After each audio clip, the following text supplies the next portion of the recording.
अस्सलाम वालेकुम। PTV news Lahore studio से खुश आमदीद। आप देख रहे हैं प्रोग्राम दर हकीकत और मैं हूं आपका मेज़बान तौसीफ़ अहमद ख़ान।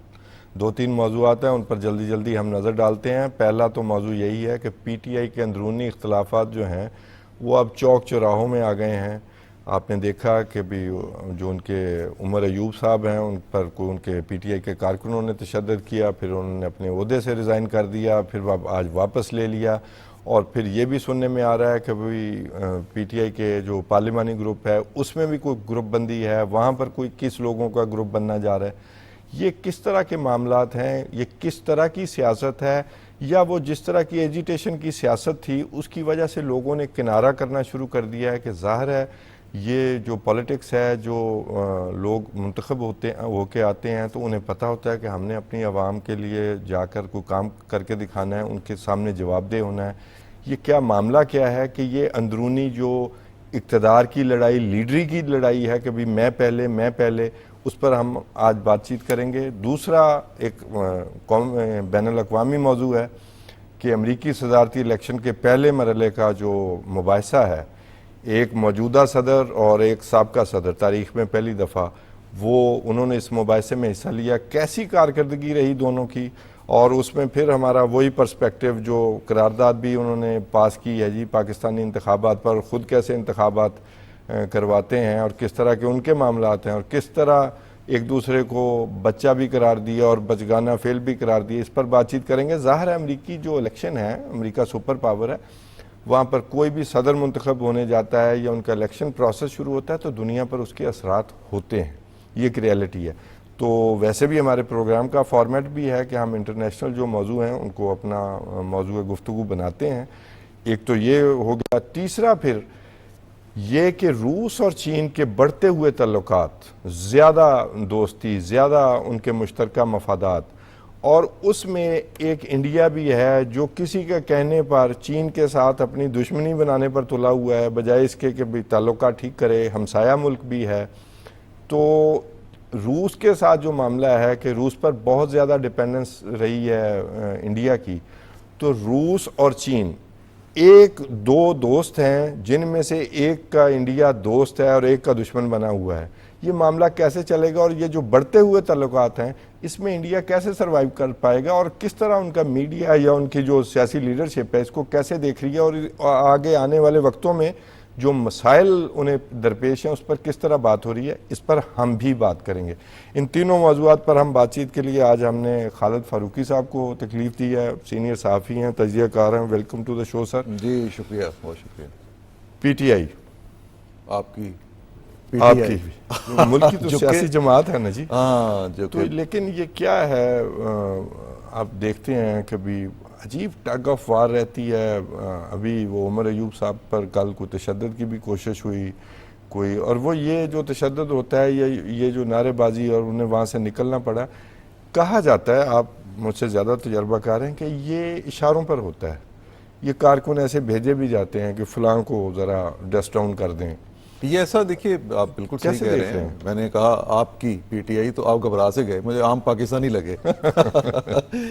तो उसकी वजह यह है कि शायद कोई भी शख्स जो है, अब तो वैसे खुल के सामने आ गया कि किन की पीटीआई, किन की पीटीआई, कोई भी शख्स जो है वो ऐसी पार्टियों से आमतौर पे अपना राब्ता जो है वो बताते हुए थोड़ा गुरेज ही करता है जी। जो पार्टियां जो हैं वो उनकी सियासत जो है वो तहम्मुल, सुकून और इस पर जिसको सियासत कहते हैं वो सियासत ना कर रही हो, बल्कि कुछ और उसके पीछे हो।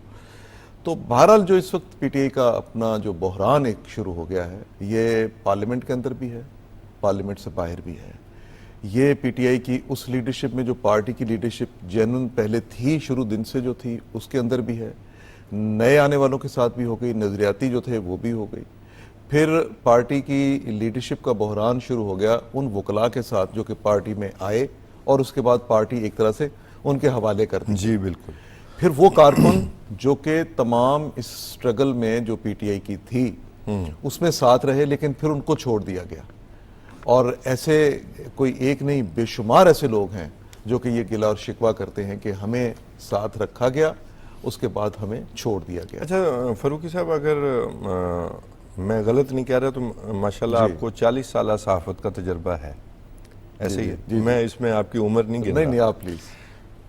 ये बहरान जो है ये शुरू हो गया या शुरू हो जाता है ऐसी पार्टीज़ में, या जो लीडरशिप बैठी है उसका ये है कि मैं घंटा घर की तरह नज़र आऊँ और हर 2-4 महीने बाद एक आध की टांग खींच ली जाती है, किसी और को आगे कर लिया जाता है। आप कल वो शेर अफजल मरवत का वो आप बयान देख लें जो उसने ट्वीट किया है कि जी उमर अयूब के साथ वो शिबली नमानी साहब को भी, शिबली फराज साहब को भी जी रिज़ाइन कर देना चाहिए।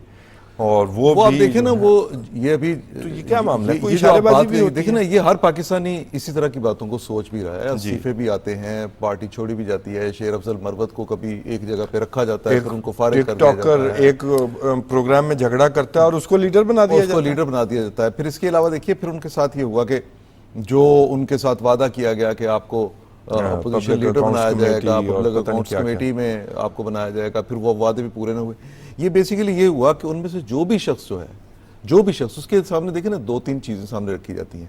नंबर 1, वो लीडरशिप के साथ मुखलिस क्या है। लीडरशिप के साथ मुखलिस होने का तरीकाकार ये बताया गया कि जो अपोजिशन, जो अपने मुखालिफिन को कितनी गाली देता है, जो उनके लिए कितनी कैसी लैंग्वेज जो है, दुरुस्त जुबान जो है वो इस्तेमाल करता है, ये रखा गया उसमें एक बड़ा क्राइटेरिया। इसमें आप देखिए कितने लोग पूरे उतरे, कितने नहीं उतर सके। नहीं, मुकाबला जारी है जी।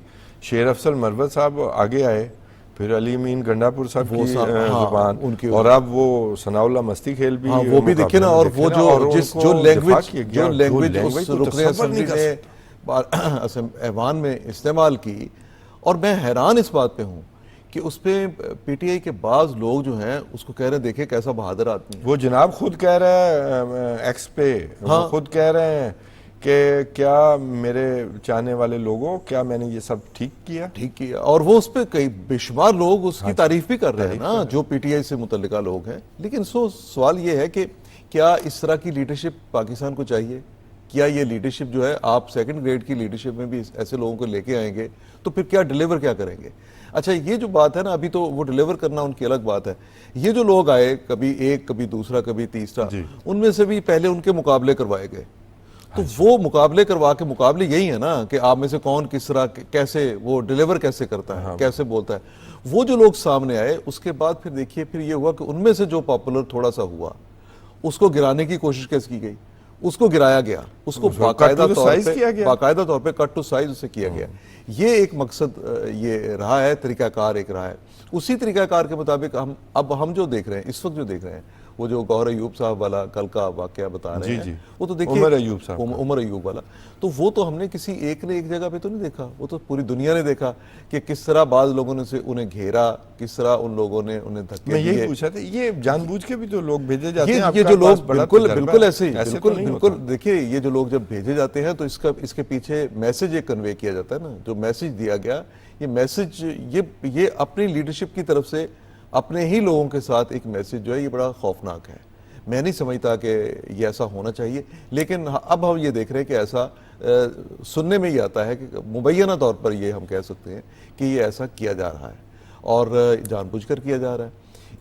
इसका मकसद भी ये है कि भाई आप देखिए, आपको आप कल के दिन में वो एक जगह गए, वहाँ भी यही उनके साथ सलूक हुआ, फिर दूसरी जगह गए, दूसरी जगह भी उनके साथ यही सलूक हुआ।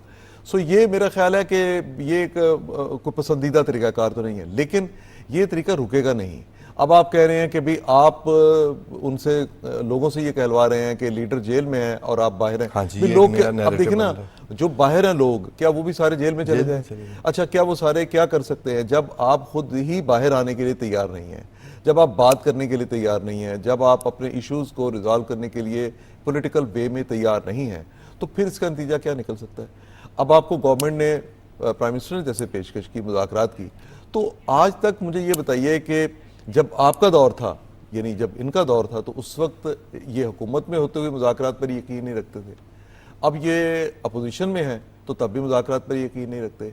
अच्छा, जो लोग इनकी तरफ से मुज़ाकरात के लिए जो शराइत आयद कर रहे हैं, मुझे बाज़ औक़ात तो वो शराइत सुन के फिर ये लगता है कि ये सारा फिर कहीं इनके साथ मजाक तो नहीं हो रहा। फारूकी साहब, शराइत तो वो कर रहे हैं ना सियासी मुज़ाकरात के लिए, सियासत में स्पेस पैदा करने की।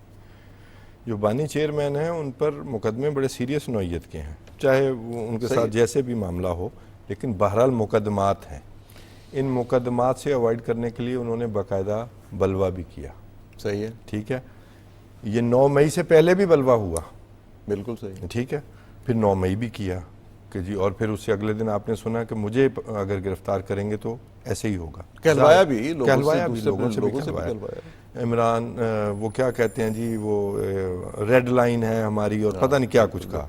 अच्छा, अब ये जो है कानूनी जंग, तो वो जो सारे आपने कहा कि वकला हजरात आगे ले आए, जो जो उनके केस लड़ रहा था वो सारे लीडर बन गए, वो कानूनी जंग लड़ रहे हैं। तो अब फिर क्या मकसद है कि बलवे की तरफ जाना चाहते हैं? क्योंकि बार बार एहतजाज की बात हो रही है कि एहतजाज होना चाहिए। ये दोबारा बलवे की तरफ का प्रेशर है कि बलवे की तरफ जाएं और वो लीडरशिप सामने लाए? देखिए, एक लफ्ज बोला जा रहा है, उसको कह रहे हैं कि जी तहरीकी कारकुनों को आगे लाया जाए। जी एग्जैक्टली, जो तहरीकी कारकुनों को आगे लाने वाली बात मैं है, तो वो इसका कहते हैं ना, मतलब, रीडिंग बिटवीन द लाइन। हाँ, इसका मतलब तो देखिए, इसका मतलब तो फिर यही है। लेकिन मुझे नहीं लगता कि पीटीआई के अंदर ऐसे लोग जो हैं, वो ऐसे लोग इस तरह की जो एक चैलेंजिंग पोजीशन में जाके कोई सियासत कर सके। मुझे इस वक्त नहीं लग रहा, दमखम नहीं लग रहा। अगर देखिए, इसका तजिया हमें करना चाहिए ना कि पिछले 60-1.5 साल में, 6 महीने में कर क्या सके हैं ये पॉलिटिकल जो कुछ भी नहीं। सियासत के नाम पे हंगामा करने वाले लोग हैं, कर क्या सके हैं? वो कुछ भी नहीं कर मैं सके। ख्याल दे आर डेस्परेट कि भी अगर वो भी माशी desperate- इस्तेकाम आ जाएगा तो हम नहीं, देखिए, irrelevant नहीं हो नहीं, जाएंगे। उसमें देखिए, मैं आपको बताऊं ना, मुआशी इस्तेकाम आप यूं समझ लीजिए कि जो पीटीआई, जिनका ताल्लुक पीटीआई से है, वो लोग भी कितने फारिग है, मुझे बताए ना। क्या मकसद उनका अपनी मईशत को, अपने घरों को चलाना, अपने बच्चों की देखभाल करना, अपने आप को ठीक रखना, ये है, या कुछ और मकसद है? फिर एक बड़ी अहम बात जो है ना, वो हम सबके समझने की है कि 9 मई लोगों को भूलता नहीं है। और 9 मई को जो कुछ हुआ था, अभी भी आप अगर उसके वीडियो क्लिप देखेंगे तो उसमें जिस तरह से इदारों पर हमले किए गए, जो कुछ किया गया, उससे बहुत से लोग जो है बलवे की उस सियासत से, ये आखिरी बड़ा मुजाहिरा था जो इस पार्टी जी, की तरफ से उसके किया बाद गया नहीं था। हुआ। उसके बाद नहीं हो सका। अच्छा, उसके बाद किया नहीं, बल्कि उसके बाद हो नहीं सका, हो नहीं सका, लेकिन विक्टिम कार्ड के तौर पर बनाने की कोशिश जारी है। वो एक अलग बात है, लेकिन उसमें फिर अहलियत खत्म हो जाती है ना। पार्टी में वो सारा कुछ करने की वो नहीं रहती, ताकत नहीं रहती, वो ताकत नहीं रही, क्योंकि लोग उस यही मेरा सवाल था कि अब दोबारा से कोई इंजेक्शन लगाने की वो कोशिश करने हो की रही कोशिश है हो रही है, कोशिश हो रही है। ये आपको नजर आता है? हाँ, बिल्कुल कोशिश हो रही है, लेकिन इससे हटके मैं ये समझता हूँ कि शायद इसमें कामयाबी ना मिल सके। एक तो यह है कि अवाम अमूमी तौर पे आप देखिए ना कि मुल्क के अंदर थोड़ी पॉजिटिव वे में इसको अगर हम देखें कि लोग क्यों नहीं इस तरफ जाते, वो ये है कि स्टेट के मामलात जो हैं वो जिस तरह नॉर्मल अंदाज में इस वक्त आगे बढ़ रहे हैं, इकॉनमी बेहतर होना शुरू हुई है और इसके अशारिये जो हैं बड़े वाजे हैं। तो इन सारी पॉजिटिव चीज़ों को देखते हुए कौन शख्स है जो ये चाहता है कि उसके बच्चे रात को भूखे सोए? ठीक बात। सो पहली बात, और ये कन्विंसिंग बात है, और इस पे ज़्यादा तवज्जो जो है वो रखनी चाहिए, हुकूमत को भी इस पे रखनी चाहिए, और बाकायदा तौर पे लोगों को टीच करना चाहिए, लोगों को बताना चाहिए, लोगों को तक प्रोपेगेंडा नहीं, बल्कि एक narrative building होनी चाहिए, नैरेटिव government की बिल्डिंग तरफ होनी से। चाहिए जी। कि पिछले कुछ अरसे में जब हम ये देख रहे हैं कि आपकी इकोनॉमी किस तरह से बेहतर हुई है। अब हम देखिए ना, अब हम सब कहते थे कि पाकिस्तान का सबसे बड़ा बहरान क्या है? मुआशी बहरान। बिल्कुल। अच्छा, वो मुआशी बहरान अगर हल होने की तरफ गया है तो उसको हमने ये देखना है ना कि भाई ये बहरान हल हुआ है, कैसे हल हुआ है? एक पुरसुकून माहौल में। इस पुरसुकून माहौल को, इससे फायदा कौन उठा रहा है? पाकिस्तान का हर शहरी। सो उसमें ये जो है ना कि आप यानी एक बहरान जो है उसमें से दोबारा शरह 39% से 11% पर आई उस है। बहरान में दोबारा आप लोगों को धकेल दें, ये मुमकिन नहीं है। अब जो 11% पर महंगाई की शरह आई है तो इसका फायदा कोई किसी एक शख्स को तो नहीं हो रहा, किसी एक पार्टी को तो नहीं हो रहा, पूरी कौम को हो रहा है। big उन number लोगों वैसे। को, हाँ, ये चीजें जो है ना, ये देखिए, आप जो मर्जी समझें कि कोई पार्टी जो मर्जी करती किसी शख्सियत के लिए, और वो भी ऐसे मामलात में, ऐसे केसेस में जो कि बड़े जेन्युइन बने हों, उसमें लोग, मेरा अपने ख्याल है कि अगर कोई कोशिश करेगा भी तो उस बलवे के लिए, उस हंगामा राई के लिए, उस वैसी सियासत के लिए जो सड़कों पर हो, पथराव की, लाठीचार्ज आप की, देखें इनकी इस पे नहीं लीडरशिप आएगा। पर प्रेशर देखें फारूकी साहब कि वज़ीर आज़म पाकिस्तान पार्लियामेंट कौमी असम्बली के इजलास में तशरीफ़ लाए, उन्होंने खिताब किया और सियासी मुज़ाकरात की बात की। आप leader of the opposition Umar Ayub साहब ने उन पर प्रेशर और दबाव, ये हालांकि एक सेन एडवाइस थी कि आए बैठकर बात करें, इख्तलाफात जो हैं वो इश्यूज़ पर रखें, उन्होंने फ़ौरन इनकार कर दिया। तो ये सारे, ये भी तो एक दबाव है ना कि हर कोई अपनी लीडरी बचाने के चक्कर में हर कोई पूरा जोर लगा रहा है कि मैं सबसे आगे नजर आऊं।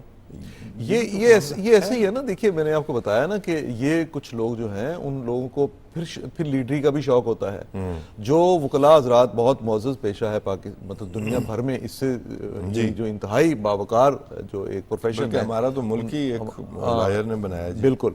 तो उसमें जो लोग पार्टी के अंदर गए, उन लोगों का भी, कुछ लोगों का माइंडसेट इस तरह का था कि वो हंगामे और बलवे की और इस तरह की सियासत को, हालांकि वो कानून का रास्ता अपनाते, लेकिन उन्होंने शॉर्टकट है ना, इस शॉर्टकट को ज्यादा तरजीह दी।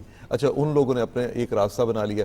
लेकिन वहां भी आप देखें, आप एक लंबी फहरिस्त है, मैं नाम नहीं लेना चाह रहा इसलिए वो पर्सनल हो जाती है चीजें। एक लंबी फहरिस्त है उन लोगों की जिन्होंने अपने आप को स्टेज पे आके डोमिनेट करने की कोशिश की। उन्होंने अपनी जगह बनाई, अपनी स्पेस क्रिएट की। जब उन्होंने स्पेस क्रिएट की, जितने दिन तक वो आपके काम आते रहे वो आते रहे। उसके बाद अगर कहीं ये महसूस किया गया कि ये अपने तौर पर एक पॉलिटिकल फिगर ये शख्स बन सकता है, तो उसी वक्त उसको रास्ते से हटाने की कामयाब कोशिशें की गई। अब तक जितनी हुई हैं उन सब में महज थ्रेट नहीं उन लोगों को हुआ, बल्कि उन लोगों को हटा दिया गया और वो मतलब ये कोई इस्तीफा देने में मजबूर हो गया, किसी को मजबूर कर दिया गया, किसी ले और इस्तीफा लेने की आपको पता है कि वो पीटीआई की लीडरशिप की जो मिसाल है ना, वो इस्तीफा लेने की मिसाल ये है कि उन्होंने कहा जी बनी हुई हुकूमतें अपनी जो थी उनसे इस्तीफा ले वो बनी हुई हुकूमतें जो थी आज उसी का खमियाजा, आज उसी का खमियाजा बनी हुई हुकूमतों से आपको कोई सीरियस नहीं लिया। बिल्कुल। दूसरा जनाब, अमेरिकी सदारती मुबाहिसा, अमेरिका में इलेक्शन होने जा रहे हैं। अमेरिका जनाब बड़ा गर्मा गर्मी शुरू होने जा रही है। पहला जो मुबाहिसा हुआ है अमेरिकी सदर जो बाइडन और साबका सदर डोनाल्ड ट्रंप के दरमियान, कैसे देखते हैं वो? मैंने तो जो देखा है दोनों की कोई कारकर्दगी, एक तो एज फैक्टर, कोई वो ज़्यादा छोटे नहीं है। डोनाल्ड ट्रंप 3 साल 4 साल का उनका फर्क लेकिन है। एज फैक्टर नजर आ रहा है। एज फैक्टर ये है कि वो जो बाइडन जो है वो उस तरह परफॉर्म नहीं कर पाते। लेकिन दूसरी तरफ झूठ पे झूठ भी बोला जा रहा था। कैसे झूठ दोनों तरफ से आया है। अच्छा, देखिए झूठ जो है वो दोनों तरफ मेरा ख्याल है इज मोर स्मार्ट, वो ही इज मोर स्मार्ट। लेकिन हाँ, ट्रंप वाला मामला जो है वो पैथोलॉजिकल लायर वाला मामला है ना, वो उन्होंने तो इंटरनेशनल वेव पैदा की। वैसे इस वक्त दुनिया में इस वक्त जो है ना, इधर हमसाये में देख लें, उधर इजराइल में देख लें, इधर अमेरिका में देख लें, अपने भी देख लें, ये जो झूठ वाला निजाम है ना, ये जो पैथोलॉजिकल लायर्स हैं और फार राइट वेस्ट में कभी ट्रम्पिज्म देखा करेंगे ना? जी बिल्कुल देखा। तो वो ट्रम्पिज्म जो है ना, उसमें झूठ बोलना भी शामिल है, उसमें झूठे दावे करना और ऐसी अचानक ऐसी एक बात कह देना जिसके पीछे आगे पीछे कोई दलील, कोई हकीकत, कोई मंतक नहीं होती, वो बात कह दी जाती है। उसमें फिर ये होता है कि उस बात को माना जाए। लेकिन ये है कि ये जो मुबाहिसा हुआ, मुझे वो अच्छा इसलिए लगता है कि अमेरिकन कौम जब अपनी लीडरशिप का इंतखाब करती है तो अपने सामने वो लोगों को रखती है कि जी कौन लोग उनकी मुस्तकबिल में कौन के हुक्मरान कौन होंगे। लेकिन मुझे ये मुबाहिसा देख के माजी के जो मुबाहिसे थे उनसे बहुत फ़र्क नज़र आया। एक दूसरे पर अखलाकी हमले किए गए हैं, बिल्कुल किए, एक दूसरे की शख्सियत को किरदार कुशी की मुकम्मल कोशिश की गई है। देखिए ना, जब कोई शख्स किसी दूसरे को आवारा बिल्ला कह दे, जब कोई शख्स किसी दूसरे को कह दे कि तुम्हारे फलां से तुम्हारे ताल्लुकात ऐसे। अब हम अपनी लैंग्वेज में यहाँ पाकिस्तान जैसे मुल्कों में हम बड़ा एतराज़ करते हैं और हम बड़ा कभी कभी सोचते हैं यार वो कितनी महज़ब सियासत हो रही है। आप ये अंदाजा करें कि हम यहाँ बाज़-औक़ात बैठे उन्होंने जो लफ्ज़ बोले होते हैं उनको दोहराना भी पसंद नहीं करते। और स्पेशली नेशनल मीडिया पे बैठ के नाज़ेबा अल्फाज जो है हम उनको नाज़ेबा अल्फाज के तौर पर समझ लेते हैं। तो वो एक दूसरे की शख्सियत के बारे में किस तरह की बातें की गई, अच्छा, और कमजोरियों को किस तरह उजागर करने की कोशिश की गई। फिर ये नहीं देखा कि जो भी शख्स इन दोनों में से, अब इसका मतलब ये है कि दोनों में से कोई एक तो सच बोल रहा है और दोनों में से कोई एक तो आएगा और दोनों में से दोनों झूठ बोल रहे हैं, दोनों झूठ बोल रहे हैं। और जो अगर दोनों झूठ बोल रहे हैं, अमेरिकी कौम समझती है कि दूसरा झूठा है, तो वही शख्स मुस्तकबिल में हुक्मरान भी बनेगा। उसी ने बनना है ना, बिल्कुल ठीक। जिसपे आप 50% कम से कम अमेरिकन जो है वो एक के बारे में तो ये समझते हैं ना कि ये झूठा है, ये गलत बयानी कर रहा है, और फिर ये समझते हैं कि ये नाकाम शख्स है। वही बंदा जो है उठ के तो दुनिया के मुस्तकबिल का फैसला करने वाली स्टेट जो है उसका हुक्मरान बनता है। अच्छा, वैसे एक्सपर्ट्स के मुताबिक ये जो पहला मुबाहिसा है इसमें दोनों की कारकर्दगी कोई अप टू द मार्क नहीं रही। Do you agree? ऐसे ही है, ऐसे ही बिल्कुल नहीं रही। मैं तो बिल्कुल नहीं समझता, इसलिए कि आप अगर प्रेसिडेंट बाइडन का समझें कि वो तो किसी तरह से भी, आपको पता है कि वो जो बाइडेन कहते की थे, एज इस वक्त कितनी है? 81 82 ईयर। 82 ईयर। जब इलेक्शन होंगे तो वो 82 ईयर के होंगे।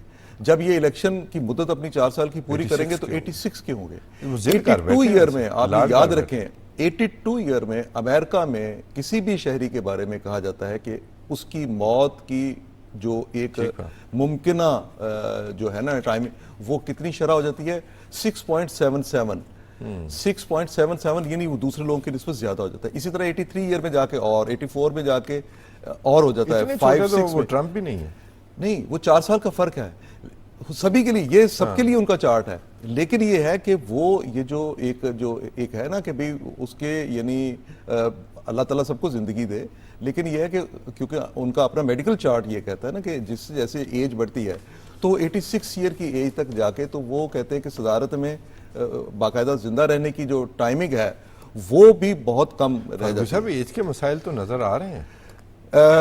ये लास्ट ईयर अप्रैल में यानी 23 में अप्रैल में ये बाइडेन साहब ने अपनी नई मुद्दत के लिए, अगली मुद्दत के लिए, सदारत के लिए उन्होंने कहा था कि मैं इलेक्शन में हिस्सा लूंगा। उस वक्त ये टैक्स वाली रकम में भी कोई फंबल किया है उस वक्त 71% अमेरिकन जो थे लास्ट ईयर अप्रैल 23 में 71% अमेरिकन जो थे उन्होंने कहा था कि बाइडेन को इलेक्शन नहीं लड़ना चाहिए।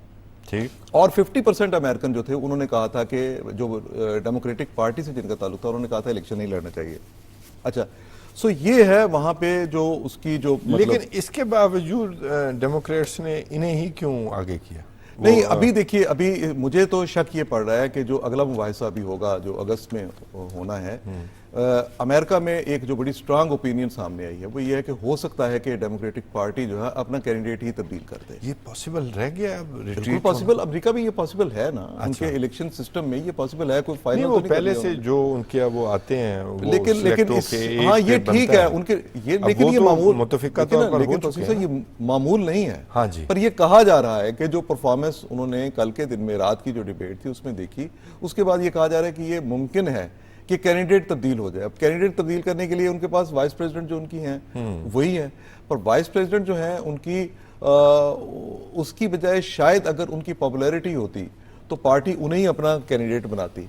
तो हो सकता है कि कोई और शख्स जो है उसमें विन कर जाए और वो डेमोक्रेटिक पार्टी की तरफ से सदारती, लेकिन ऐसी शक्ल में ट्रंप के लिए काफी आसान हो जाएगा दोबारा अगर अदालत से बच जाता है। अच्छा, मैं आपको यही बात पूछने लगा था कि अदालत से जो बचने की आप बात कर रहे हैं, उनकी मकबूलियत पर जो एक नैरेटिव बनाया है सोशल मीडिया के ज़रिए और सारा कुछ, उनकी मकबूलियत के पर ये इस कन्विक्शन के बाद और फिर आगे जो मुकदमा, जिसके बड़े रेयर चांसेस हैं कि वो सज़ा वापस होगी, और फिर दूसरे जो मुकदमात हैं जो अपने दोस्त जजों की वजह से रोके हुए हैं उन्होंने, ठीक है, तो आपके चेहरे पर भी मुस्कुराहट आई और है। आपने भी मुस्कुरा के कहा है ना, मुझे अकेले को तो नहीं कहा। वो जिस तरह बात करते हैं मैं उसकी वजह से मुस्कुरा रहा हूँ, तो उसकी वजह से उनकी मकबूलियत में कमी नहीं आई।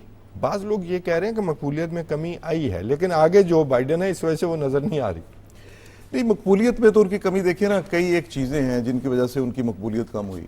जो उन पर मुकदमा जिस नौयत के बने, जिस नौयत के मुकदमात बने उसमें उनकी, लेकिन मेरा अपना ये ख्याल है कि शायद अमेरिकन कौम इन चीजों को ज्यादा महसूस नहीं करती। नहीं, हमारे देवर वेरी सेंसिटिव। आप देखें क्लिंटन वाला केस देखें, उन्हें इतराज था कि हमारे प्रेसिडेंट ने झूठ बोला।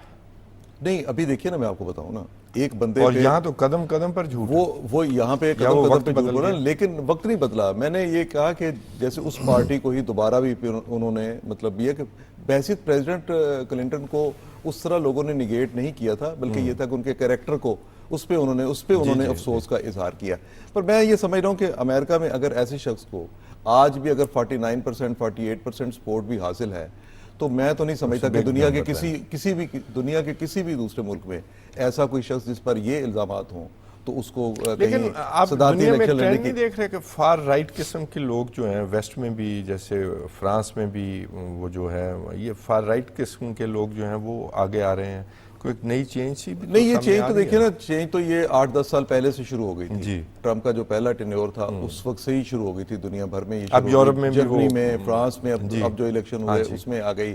फिर इस तरह से दूसरे कई यूरोपियन छोटे ममालिक ऐसे हैं जहाँ पे इस तरह की लीडरशिप जो है ये सामने आई है।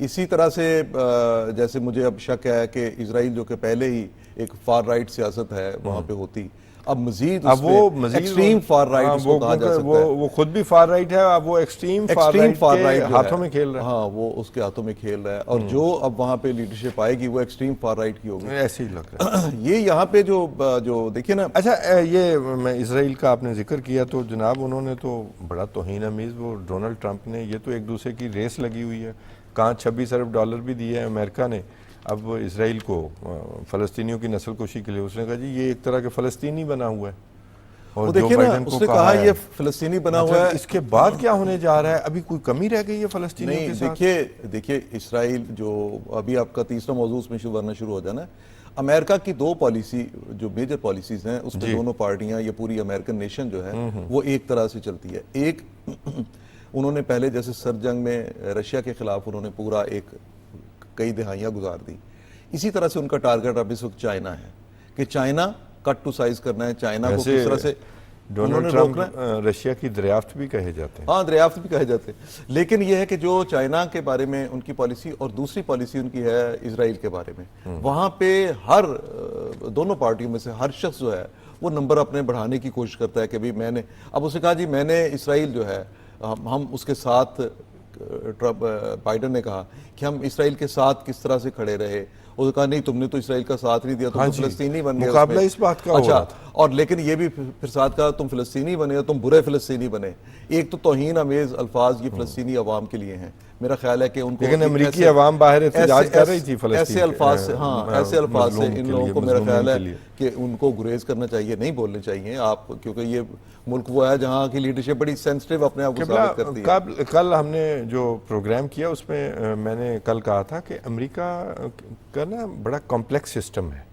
ये जो अभी ये पीटीआई वाले क्रेडिट लेते फिर रहे हैं, और वो आज हमारे पार्लियामेंट में करारदाद भी पेश हुई जो अमेरिका ने हमारे इंतखाबात पर बात की।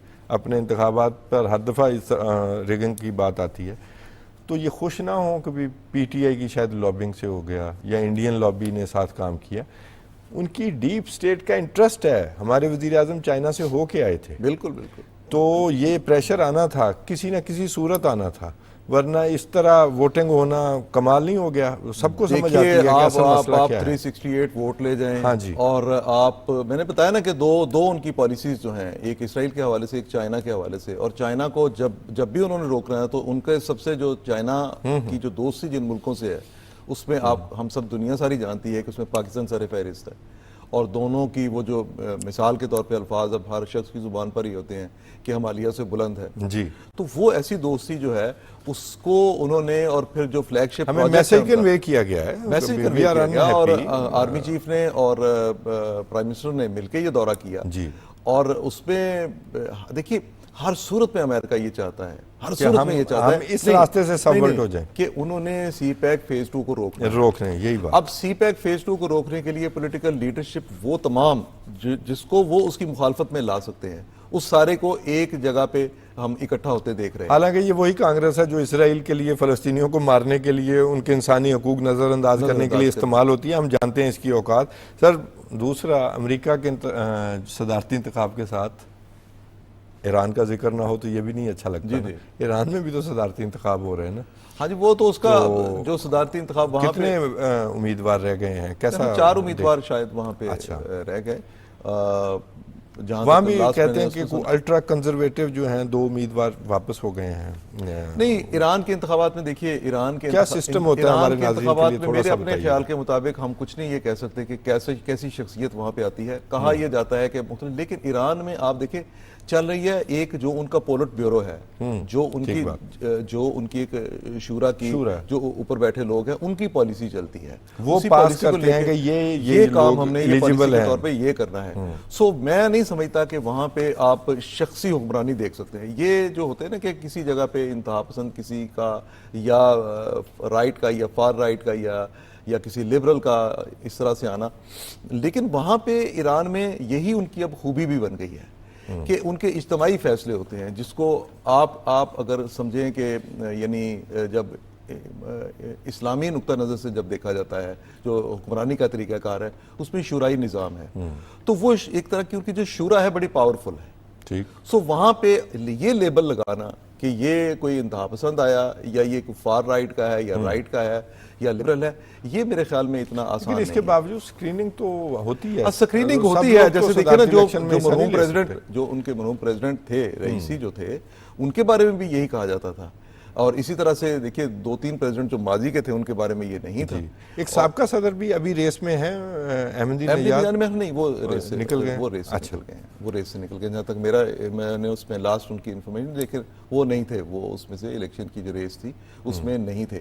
लेकिन अहमदीनेजाद के दौर में भी अगर हम ये समझे ना कि कोई ये समझे कि वहाँ ईरान में कोई लिबरल पॉलिसीज ऐसी आ गई थी जो वेस्ट को पसंद हो, बेसिकली जो वो लिबरल पॉलिसीज हम उनको कहते हैं जो वेस्ट को पसंद आ जाए, तो ईरान में तो ऐसी कोई पॉलिसी नहीं आने वाली जो वो ये समझे कि हमने इसका मकसद वेस्ट को खुश करना है। नहीं, हमारा मकसद भी नहीं है, हम तो अपने हमसाया मुल्क के तौर पर उनको देखना चाहते हैं। तो वो वहां पे ऐसी पॉलिसी, अहम मुल्क है, ऐसी पॉलिसी नहीं का, आती। एशिया का। लेकिन बेसिकली तो जो चीज वहां पे 2 दिन के बाद जो रिजल्ट आता है उसको देखने वाली है, वो ये है कि ईरान का एक सिस्टम है जो इलेक्शन करवाने का, उस पे वो बड़ी मतलब ये है कि कामयाबी के साथ उसमें आए हैं कि उन्होंने अपना सिस्टम ब्रेक नहीं होने दिया। बिल्कुल। और मेरा ख्याल है कि और उसको पुश बड़ी है, फोर्स बड़ी है उसको, उस सिस्टम को तोड़ने के लिए। दुनिया भर के जो मुस्लिम ममालिक हैं उनको देखिए, आपके नजरियाती इख्तलाफात हो सकते हैं, लेकिन आपको एक सिस्टम जो है, जो आप समझते हैं कि हमने अपनी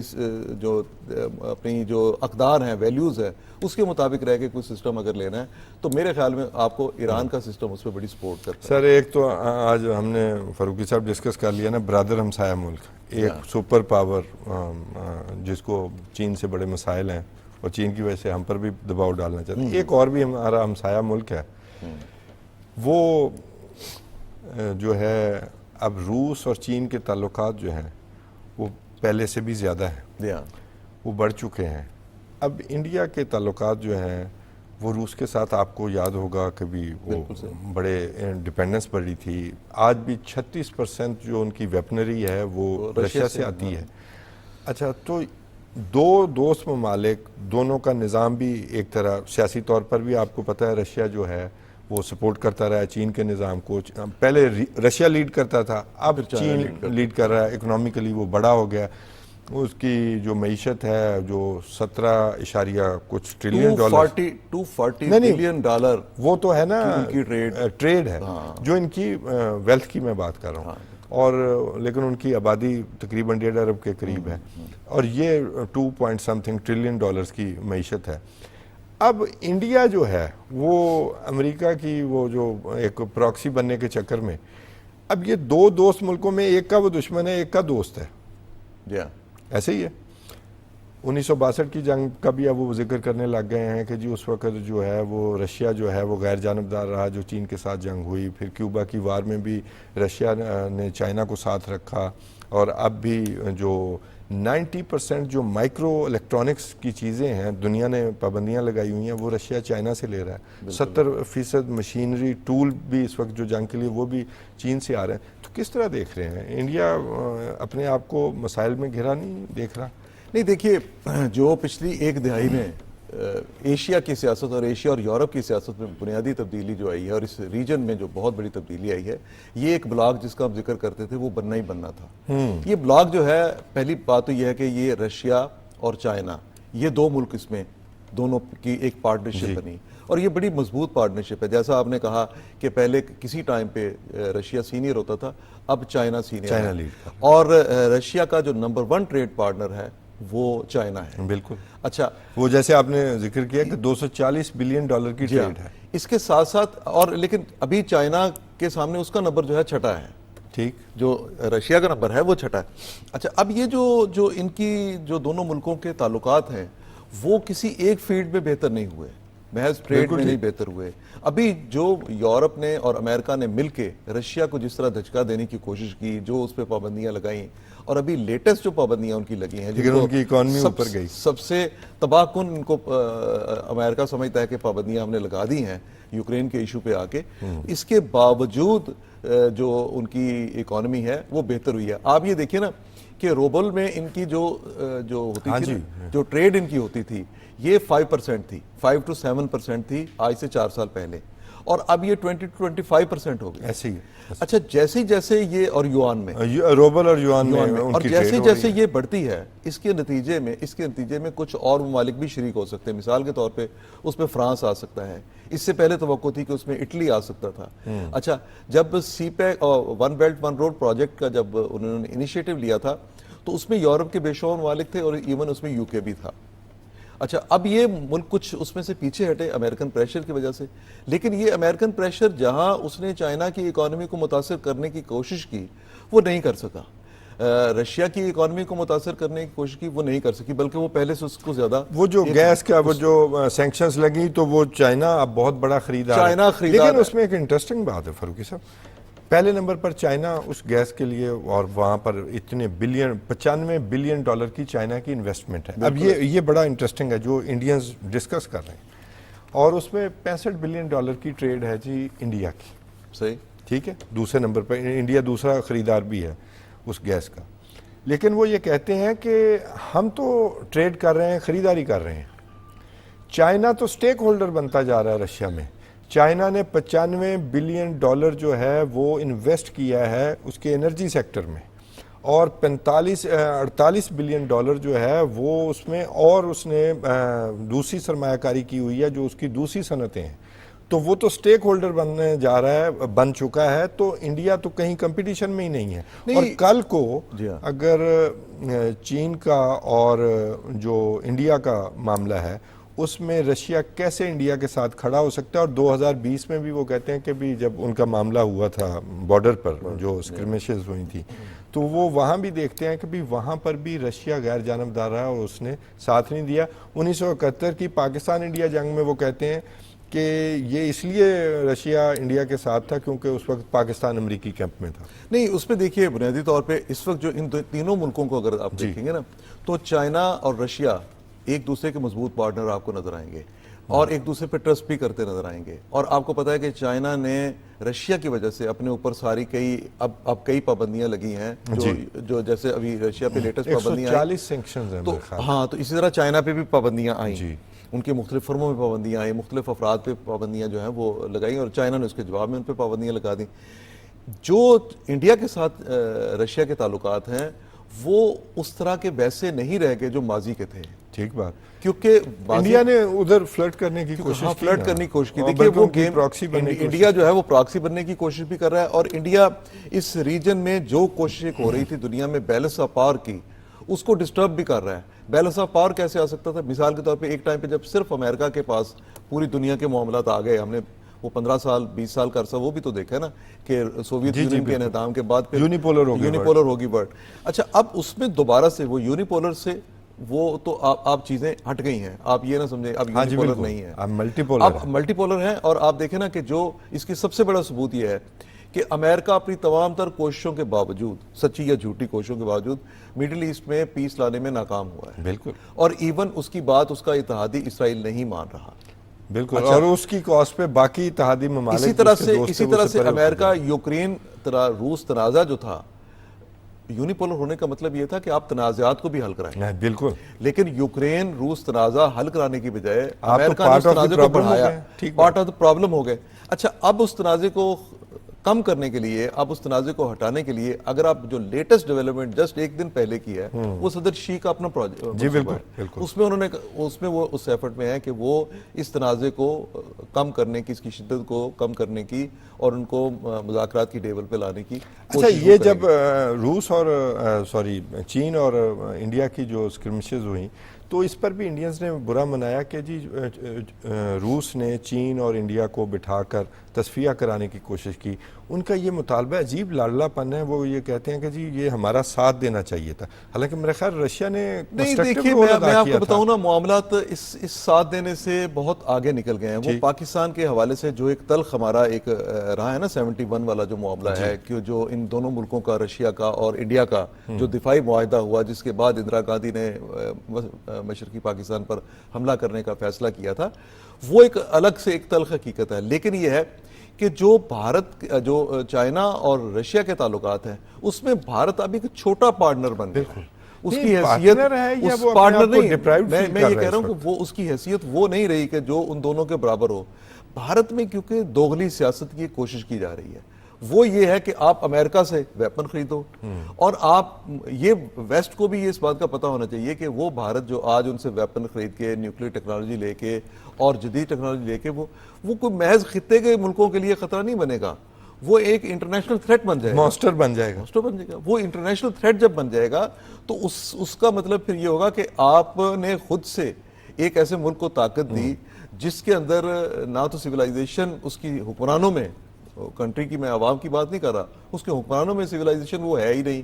वो लेकिन फारूकी साहब ऑन ए लाइटर नोट फिर उनके डर तो ठीक है कि ये चीन और रूस का इतना करीबी तलक, जो कि पहले भी वो तो 1962 का भी गिला करते हैं, तो अब इतना करीबी तलक, फिर वो उनकी जो बात है कि स्टेक होल्डर बन गया है चीन रशिया की जो है मईशत में, और हम नहीं हैं, और ना ही उनका कोई मुकाबला, जैसे आपने कहा कि हाँ, छोटा जाहिर है सा कोई उनका पार्टनर बनता है, उनका कोई मुकाबला तो फिर उनकी बात तो ठीक है कि भी वो मसाइल का शिकार तो हो रहे हैं कि भी ये हम किधर जाएंगे, ये तो उल्टी पड़ गई सब तदबीरें। नहीं, देखिए ये है क्रेडिबिलिटी की बात कि वो दोनों मुल्क जो हैं, अब देखिए ना पूरे रीजन में, अब अगर आप ये महसूस करें कि रशिया और चाइना, रशिया और नॉर्थ कोरिया, ठीक है, और नॉर्थ कोरिया और फिर उस रीजन की पूरी कोरिया का जो जितना इलाका आता है, इस सारे में वेस्ट जो है उसके लिए मसाइल ही मसाइल है। इवन वियतनाम में गए सदर पुतिन, आपने देखा, ठीक है ना। अच्छा, अब ये दोनों मुल्कों का जो दौरा किया, दोनों मुल्कों के दौरे ने जो मैसेज दिया वहां पे, तो वो नए फ्रेंड्स उन्होंने ढूंढे। अच्छा, फिर ये दोनों मुल्क जो हैं वो ऐसे हैं जिनके साथ रशिया का तारीखी तौर पर बहुत पुराना ताल्लुक है, और इन दोनों में अमेरिका को शिकस्त हो चुकी है यहाँ पे, और वियतनाम वार तो आपको पता है कि वो दो जगह से अमेरिकन जो थे वो भागे, कि एक वियतनाम वाला वो आखिरी सीन देखा और दूसरा अफगानिस्तान। अगर यहाँ से उनका भागना जो हमें तो बड़ा महंगा पड़ा है, लेकिन वो भागा नहीं, वो अंडरस्टैंडिंग से भागे। मतलब मैं बात ये कह रहा हूँ ना कि उनका यहाँ से छोड़ के गए, यहाँ से जो भागना उनका वो हमें तो बड़ा महंगा पड़ा है, कि जो प्रॉक्सी वहाँ छोड़ गए हैं, प्रॉक्सी सिर्फ एक ह्यूमन इस शक्ल में नहीं, बल्कि आप इतना वेपन वहाँ पे छोड़ गए हैं कि हमारे लिए मसाइल ही मसाइल पैदा कर दिए हैं। वो एक कॉन्स्पिरेसी है, और इस कॉन्स्पिरेसी में भी देखिए ना बातें इधर की उधर से होते होते मतलब देखें कहाँ आ जाती है कि उस कॉन्स्पिरेसी की वजह से हम जिन मुश्किलात का शिकार हैं, उसमें हमने जिस तरह से अब से निपटना है, टाइम खत्म हो गया, जिस तरह से हमें उससे निपटना चाहिए, और जो वजीर खारजा ने या हमारे वजीर दिफा ने कल भी जो बात की, तो उसमें हमें उससे निपटना पड़ रहा है। बहुत शुक्रिया खालिद फारूकी साहब। नाजरीन, हमारे प्रोग्राम का वक्त ख़त्म हो गया। उम्मीद है आपको हमारे जो मौज़ूआत है पसंद आए होंगे। अपना फीडबैक देते रहिएगा। आज के लिए अपने मेज़बान तौसीफ़ अहमद खान को इजाज़त दीजिए। अल्लाह निगहबान।